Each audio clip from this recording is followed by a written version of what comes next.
ಬಸ್ಸಾರ್ ಮಾಡೋ ವಿಧಾನ ನಮ್ಮನೇಲಿ ಈ ರೀತಿ ಮಾಡೋದು.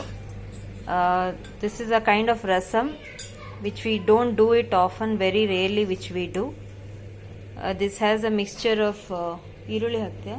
ಇಲ್ಲ, onion and garlic combination, which is not usually done. This is very rarely done. We are showing the recipe, the version of which we do. The greens, tur dal and this hyacinth bean, which is seasonal, this is optional. These all three will be cooked, and the cooked form of solid form will be used to make a sabzi, and the watery form will be made as a rasam. ಇದು ಸೊಪ್ಪು, ತೊಗರಿಬೇಳೆ ಮತ್ತು ಅವರೆಕಾಳು ಇದು ಇದ್ರೆ ಹಾಕೋಬಹುದು. Seasonal ಆದ್ರಿಂದ ಇವಾಗ ಬಳಸ್ತಿದೆ.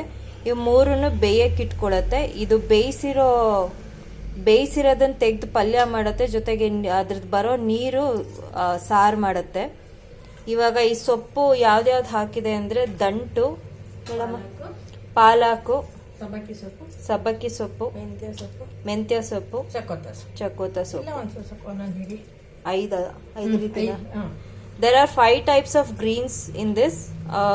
I only know the English name of methi or Hindi name and the palak.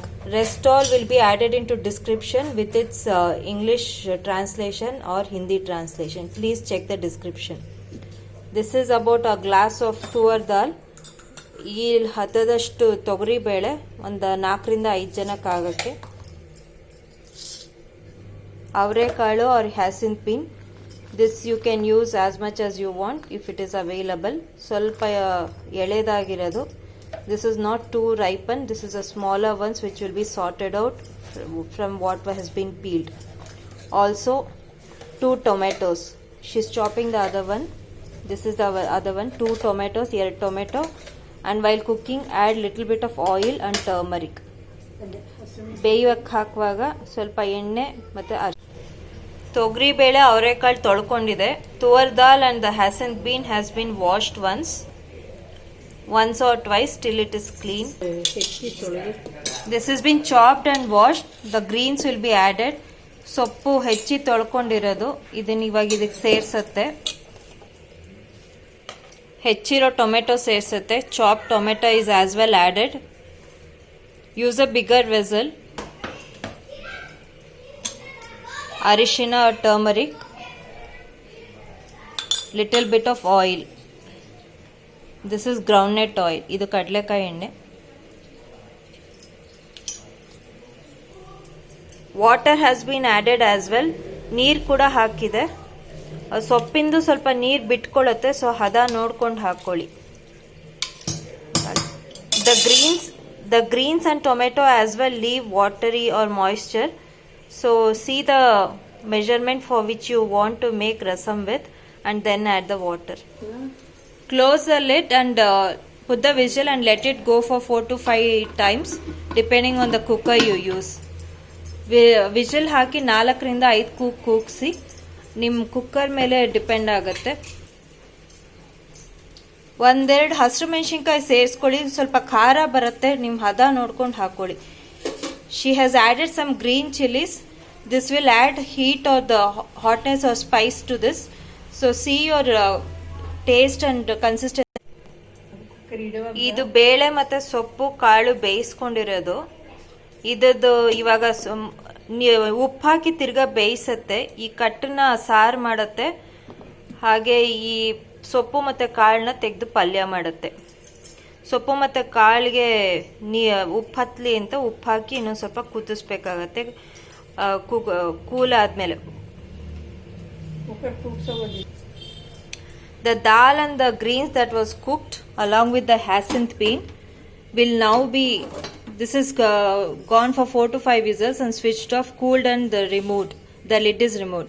She is going to add some salt and let it boil so that the greens and beans will get some salt into it.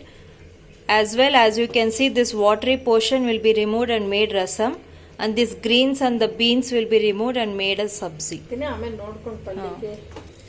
ಸ್ವಲ್ಪ ಹಾಕಿ ಕುದಿಸ್ಕೊಳ್ಳಿ ಅದನ್ನ ಸ್ವಲ್ಪ ಹೊತ್ತು. Add some salt and let it boil, and later seeing the taste you can add little more if needed.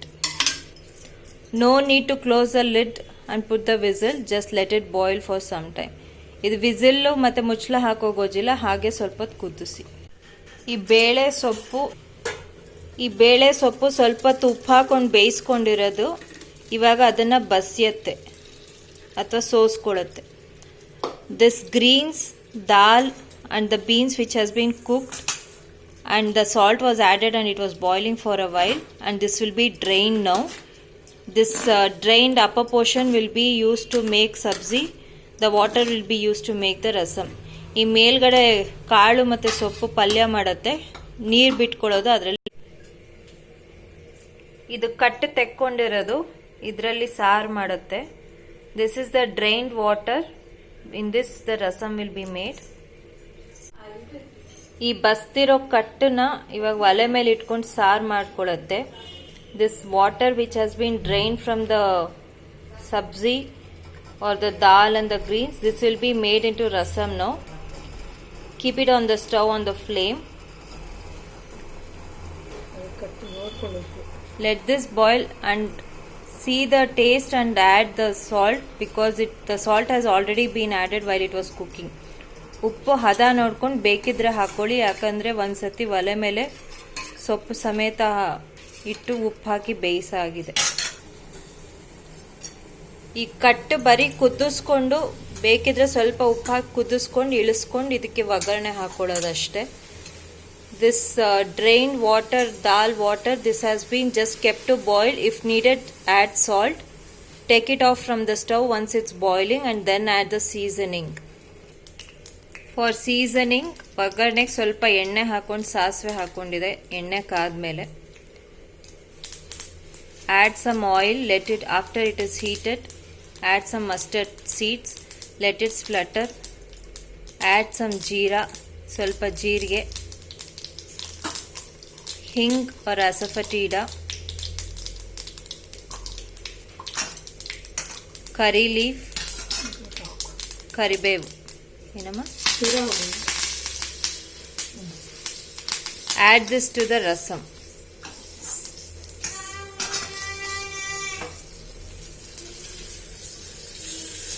Sir ಮೇಲೆ ಒಗ್ಗರಣೆ ಹಾಕೊಳ್ಳಿ. This is how it is consumed all together. This is sabzi, the rasam and the garlic chutney which was made. ಪಲ್ಯ, ಬಸ್ತಿರೋ ಕಟ್ಟಲ್ಲಿ ಸಾರು, ಬೆಳ್ಳುಳ್ಳಿ ಚಟ್ನಿ. ಇದನ್ನ ಅನ್ನ ಅಥವಾ ಮುದ್ದೆ ಜೊತೆ ತಿನ್ನಬಹುದು. ಎಲ್ಲದರದ್ದು ರೆಸಿಪಿ ಕೆಳಗಡೆ ಇರುತ್ತೆ ಡಿಸ್ಕ್ರಿಪ್ಷನ್ ಅಲ್ಲಿ. This can as well be had with ragi balls, of which recipe will be in the description.